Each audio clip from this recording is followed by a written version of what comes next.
జగనన్న వదిలిన బాణాన్ని ఇప్పుడు అదే జగన్పై గురిపెట్టింది కాంగ్రెస్ పార్టీ. ఎన్నో నెలలుగా జరుగుతున్న చర్చలకు ముగింపుగా షర్మిల మెడలో కాంగ్రెస్ కండువా కప్పేసింది.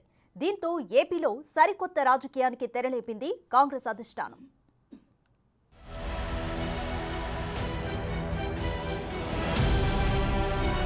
కాంగ్రెస్ కండువా కప్పుకున్న వైఎస్ షర్మిల, కాంగ్రెస్లో విలీనమైన వైఎస్ఆర్టీపీ, ఏపీపై కాంగ్రెస్ స్పెషల్ నజర్, మిషన్ ఏపీ ప్రారంభమైందన్న Congress అగ్రనేతలు.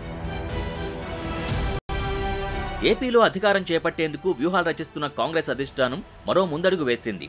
YSRTP chief, AP CM Jagan సోదరి వైఎస్ షర్మిలకు కాంగ్రెస్ కండువా కప్పేసింది. దీంతో ఏపీలో సరికొత్త రాజకీయానికి బీజం పడింది.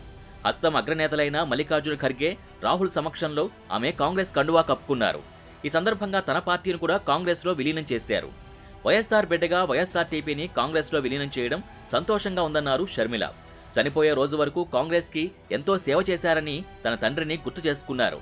దేశంలో అతిపెద్ద సెక్యులర్ పార్టీ కాంగ్రెస్ పార్టీయే అని, అందులో తన పార్టీ విలీనం సంతోషంగా ఉందన్నారు. అధిష్టానం ఏ బాధ్యత అప్పగించినా విశ్వాసంతో పనిచేస్తానని హామీ ఇచ్చారు షర్మిల. వైఎస్ఆర్ తెలంగాణ పార్టీని కాంగ్రెస్ పార్టీలో విలీనం చేస్తున్నందుకు రాజశేఖర్ రెడ్డి బిడ్డగా నేను సంతోషిస్తున్నా. ఎందుకంటే ఈ రోజు నుంచి వైఎస్ఆర్ తెలంగాణ పార్టీ కాంగ్రెస్ పార్టీలో భాగమై, కాంగ్రెస్ పార్టీ ఉన్నంత వరకు వైఎస్ఆర్ తెలంగాణ పార్టీ కూడా కాంగ్రెస్ పార్టీలో భాగమై ఉంటుంది. కాబట్టి వైఎస్ఆర్ తెలంగాణ పార్టీ నాయకులు, వైఎస్ఆర్ తెలంగాణ పార్టీ కార్యకర్తలు నాతో పాటు ఈరోజు చాలా సంతోషంగా ఇండియన్ నేషనల్ కాంగ్రెస్ పార్టీలో విలీనం కావడం జరుగుతుంది. షర్మిల కాంగ్రెస్లో చేరడానికి స్వాగతించారు AP PCC chief Gidugu Rudraraju. ఏపీలో చేపట్టబోయే కార్యక్రమాలకు సంబంధించి ఇప్పటికే రూట్ మ్యాప్ రెడీ అయిందని అన్నారు. త్వరలోనే పార్టీలోకి భారీ ఎత్తున చేరికలుంటాయన్నారు ఆయన. సో ఈ దేశంలో అతిపెద్ద ప్రజాస్వామ్యయుతంగా ఉన్నటువంటి పార్టీ కాంగ్రెస్ పార్టీ, సెక్యులర్ పార్టీగా ఉన్నటువంటి పార్టీ కాంగ్రెస్ పార్టీ. అందుకనే కాంగ్రెస్ పార్టీలో జాయిన్ అయ్యాను. రాహుల్ గాంధీ గారి నేతృత్వంలో పనిచేస్తానని చెప్పారు. డెఫినెట్గా దాన్ని స్వాగతిస్తున్నాం. మేమందరం కలిసి ఒక టీంలా పనిచేస్తాం. ఏపీలో పార్టీకి పునర్వైభవంతో పాటు అధికార పీఠంలో కూర్చోబెట్టేందుకు మిషన్ ఏపీ ప్రారంభించామన్నారు ఏపీ వ్యవహారాల ఇన్ఛార్జ్ మాణికం ఠాగూర్. సరైన ప్రణాళికతోనే ముందుకు వెళుతున్నామని, ఏపీ ప్రజలు వైసీపీ టీడీపీ పాలనతో విసిగిపోయి ఉన్నారని అన్నారు. షర్మిల ఎంట్రీతో పొలిటికల్ సీన్ మారిపోతుందన్నారు. She has joined Congress family, and we all know that she has been the way she has been given importance by Congress President himself and Rahul Gandhi ji in joining.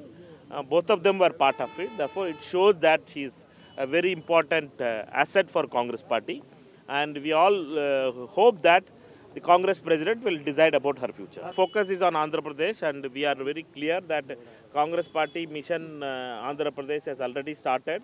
We started with the meeting of the leaders in previous year itself, December 24th itself that meeting happened, and we are very confident that the Congress mission for Andhra Pradesh will succeed.